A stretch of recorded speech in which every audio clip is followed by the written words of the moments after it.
Hello, everyone. My name is Liz Whiteley, and I am here today to present this new podcast called Disability Therapy, Ableist World. To introduce myself, I am a psychotherapist and I specialize in trauma therapy and disability therapy. I have run my private practice for 5 years, and I have worked with many different clients over that time. As my private practice has evolved, so has my specialism.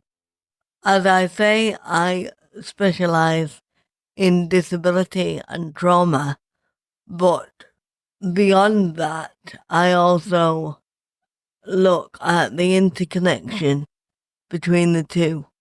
This is something that is often overlooked in other therapy. People either go to therapy for one or the other. But within my practice and in my training, I see a very distinct link between the two.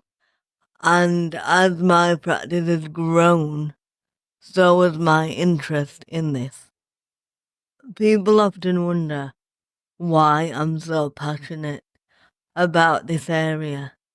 And a lot of it is due to my own experience during training and volunteering before I graduated. I noticed a lack of understanding when it comes to disability therapy.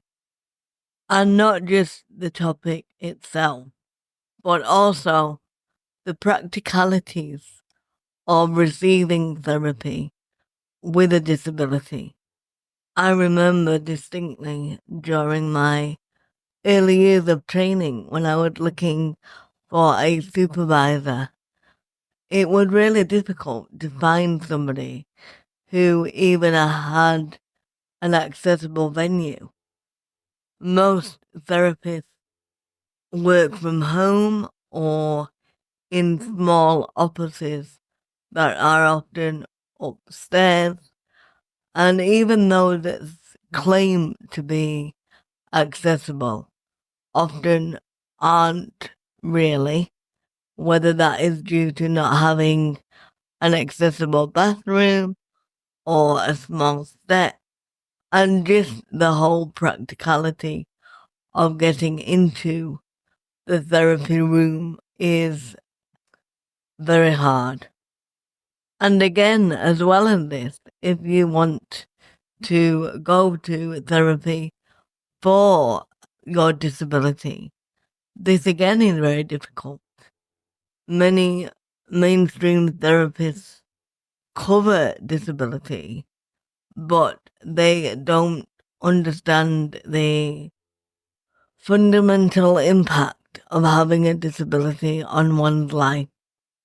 It was from this experience that I started to think about what it means to be a therapist and how we perceive clients.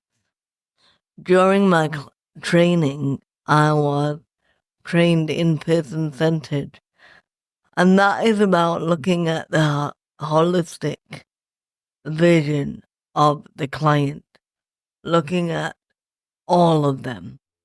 And that really resonated with me because not only my own experience, but many other clients that I have worked with since often come back with repeating the same statement of they've had therapy previously, very good therapy, but they often felt there was a lacking in some way. And this lacking was around their disability. And they often felt that therapists didn't want to go towards that area of their life, whether that was through a lack of understanding or a lack of awareness. As I trained further after graduation, I started to specialize in the neurobiology of trauma and how trauma affects individuals day to day, and what is the idea of trauma. What is trauma? Often people presume trauma implies a singular event, an event that has happened to an individual that has created a traumatic event. And that is indeed true, but there's also other areas that can develop in trauma responses.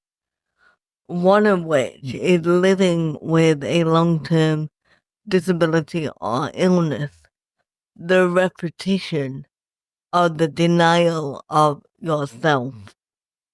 As I delved deeper into this field, I realized there wasn't much out there around this. And I was seeing client after client with very similar experiences of their lived experience of disability, and within that, all the traumatic experiences they had growing up and living within themselves in an ableist world. I suppose the first thing I looked at was, what is disability therapy? And as I delved deeper into this question, I realized there isn't a real distinct answer. Many people declare that disability therapy is an individual entering therapy with a disability-related issue. And often this isn't the case. And so as I worked more on this, I decided to write my own version of what I felt disability therapy was for me and my private practice, and what I offer my clients. And this is what I came up with. The definition of a disability therapy is a therapeutic approach which is not exclusive to or excluding of your disability or long-term illness. Clients do not need to present with a disability-related issue, but they are coming knowing that their disability or long-term illness will not be ignored or denied as an impact on their lived experience during the therapeutic process. The reason why I chose this version of what I deem as disability therapy is because it really amplifies the awareness that if you are looking at a client in a holistic way, you have to look at them in their entirety. And that includes any disability or illness that client has.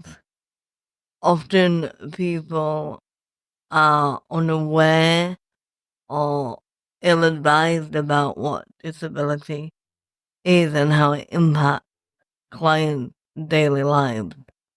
A lot of people feel like their therapists go around the topic, whereas in my room, we delve within the realm of their disability. That does not imply that we focus solely on disability, but it is always something that is in the back of our mind while we are discussing whatever the client brings. So next, I want to delve into the areas that will or can be explored during disability therapy. And the areas that are, firstly, it is about looking at the client with a holistic approach, working holistically with an individual with a disability or long-term illness implies the awareness that that disability or long-term illness impacts all areas of life. Secondly, it's all about the lived experience. So understanding of the lived experience and the effect of everything that comes with that. Now, within that, we will touch on areas such as social expectations. This can be external expectations, including being labeled as inspirational, the fact that disabled people never give up, and the fact that we can do anything. We cannot have a bad day, and we must ignore our pain. There are within social expectations, we have external expectations as well as internal expectations, of which they can both affect each other. For example, an external expectation would be that we are inspirational and that we never give up and that we can do anything. But what that internally makes us feel is that we can't have a bad day, or that we must ignore the pain and carry on.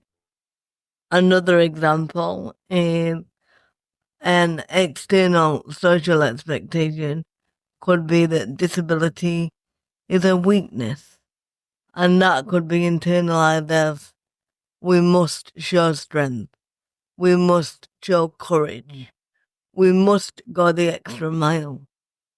Another area is the area of social norms. So social norms, things like the idea that we work 5 days a week, the idea that most people have a family, or opposite to this, things like disabled individuals don't work and they're on benefits, or that disabled individuals live on their own, or aren't able to be globetrotters or travelers. These kind of social norms are embedded in our society. They are fed to us wherever we go. And these can often internalize into how we perceive ourselves. An example of this is if a disabled individual left school and started working, and they worked 5 days a week for 3 years. And after 3 years, they decided that it isn't working out for them. 5 days a week is too much, and they are often spending their weekends recovering, both physically and emotionally. So they decide that they're going to reduce their hours, maybe work 3 days a week or 4. And when they do this, their friends and family are confused and they make comments like, "Why have you reduced your hours? You were able to work 5 days a week. Why don't you do it now?" And what that shows is the lack of understanding that living with a disability or long-term illness doesn't necessarily mean we can't do a particular act or a particular lifestyle, but it's more to do with how we manage that lifestyle.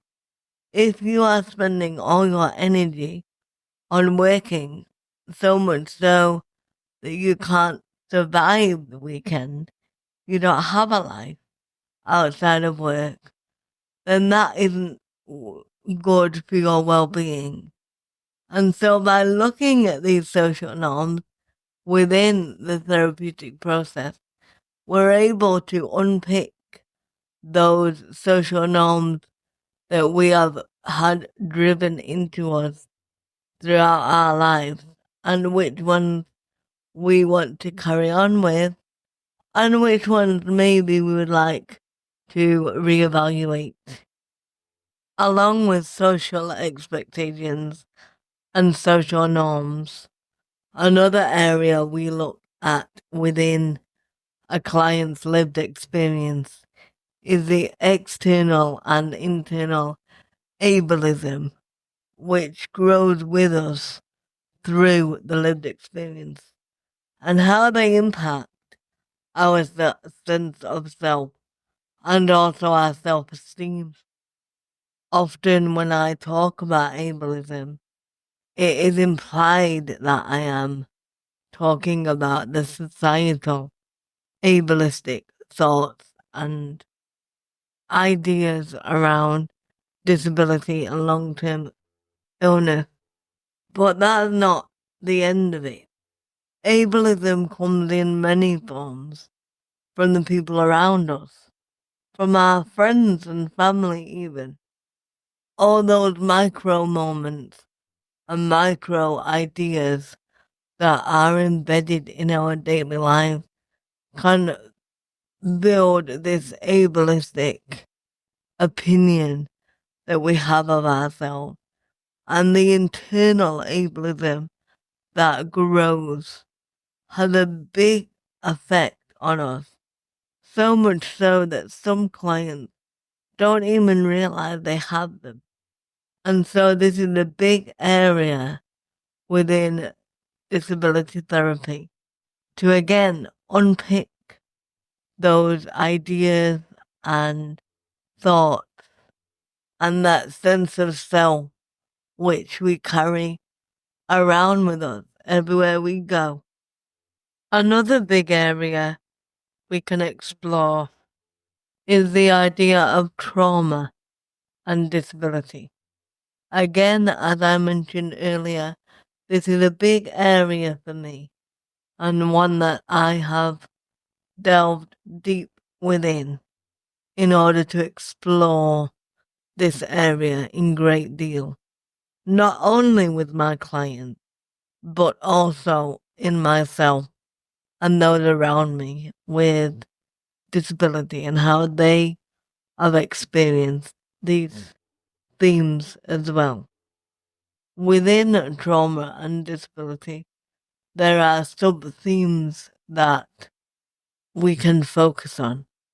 For example, trauma of therapeutic interventions, comprehending trauma and disability involves recognizing and validating the multifaceted experiences that accompany these conditions. Trauma can stem from various sources, including therapeutic interventions that might feel invasive or insensitive. These experiences can often leave individuals feeling diminished and misunderstood. It's essential to recognize that such feelings are valid and that they are natural, a natural response to the treatment process that may not always align with your personal needs or comfort. Many individuals with disabilities have experienced therapeutic interventions throughout their entire life, whether it be physios or occupational therapists or speech therapists or surgery, and many, many more. All these interventions are understandably things that we need during childhood and things that our parents need in order to know how to help us become adult. But these interventions are not always and have not always been person-centered. One of the big areas of this is the idea of the difference between childhood therapeutic interventions and adulthood therapeutic interventions, and the very different approaches these have. Often young adults that go from childhood services into adult services experience a very big shift in the way they are seen, heard, and understood, and the expectation of the individual is extremely different. This is all things that can be brought to therapy. Another area of trauma is the continual denial of your authentic self. Now, what do I mean by this? The journey of self-denial can be another profound source of trauma. Continually having to suppress your authentic self to fit societal norms or expectations can lead to a deep sense of disconnection and sorrow. This emotional struggle often feels isolating, but it is crucial to remember that many share this experience, and there are supportive communities and professionals ready to help you explore and affirm your true identity. The idea of identity within disability therapy is a big area which can impact a lot of my clients. Delving into who we are, what we know of ourselves, and who we want to be is a minefield which often we are not invited to explore. Another area of trauma and disability is the trauma of the life you could have had or that you wanted. The trauma associated with the life you imagined can be particularly poignant. Dreams and aspirations that once seemed obtainable may now appear distant or unreachable. This shift can invoke a strong sense of loss and mourning for the person you could have been. This is not just about the grand ambitions, but also the small, everyday experiences that form the tapestry of a fulfilling life. It's important to acknowledge this loss without any judgment, allowing yourself the grace to feel these emotions fully. Trauma can also be felt in the denial of opportunities, whether that is social, economical, and self-limitation. Living with a disability or long-term illness often means encountering barriers to opportunities that many take for granted. Social and economical limitations can significantly impact your quality of life. These barriers are not merely external, but can also manifest internally as self-doubt and diminishing self-worth. The attitudes and the constant need to navigate inaccessible environments deal with discriminatory attitudes and overcoming personal limitations can feel exhausting. Recognizing and addressing these barriers is a critical step towards reclaiming control and autonomy over your life. These are just a few areas that we can broach looking at trauma and disability. As you can see, there are so many different areas we can touch on. These are not exclusive to one type of therapy, but this is for any client which enters my therapeutic environment. This could include those with disabilities and long-term illnesses, as well as parents or carers of individuals that they need to support. Another area we can touch on is the idea of disability admin, or as I call it, being the CEO of your own life. This is another topic of interest to a lot who enter my private practice. People often feel a lack of understanding of what it is like to live with a disability and long-term illness, and what needs to be achieved day to day in order to successfully live in an ableist world. We are often told we have to be functioning members of society, but the truth is, to be a functioning member of society, there is lots that we have to do in the background that is unrecognized and misunderstood.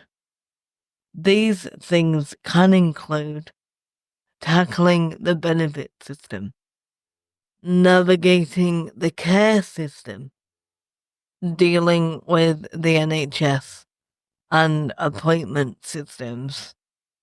There is also the never-ending planning of our daily lives, planning ahead, planning where is accessible, planning the transport route, planning what we are going to do if we get there and it is not accessible.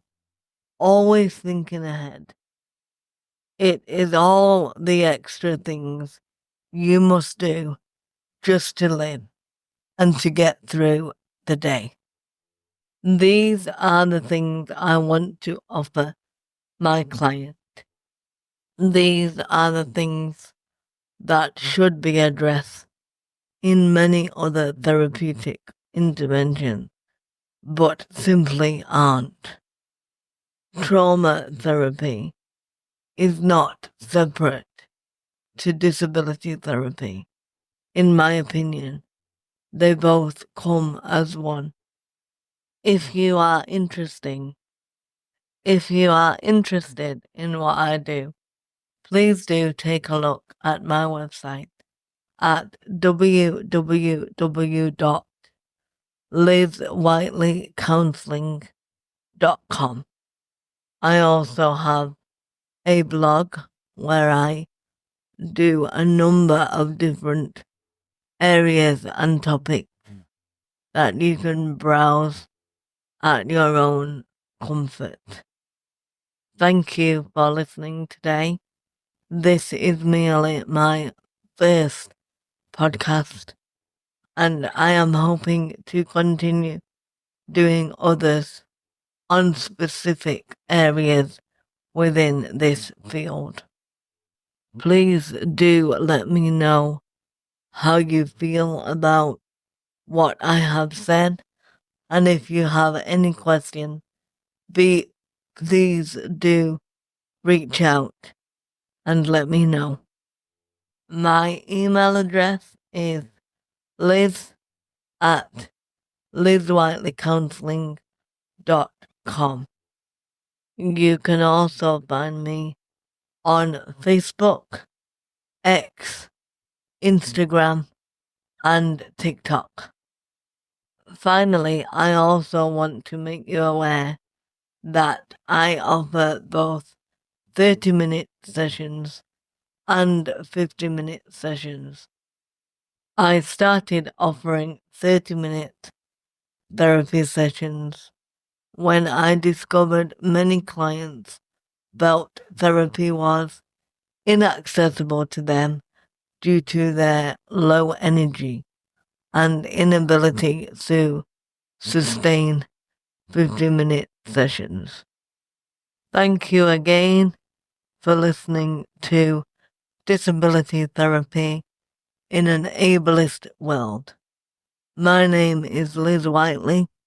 Thank you again for listening to me, and I hope to see you here again. Take care. Bye.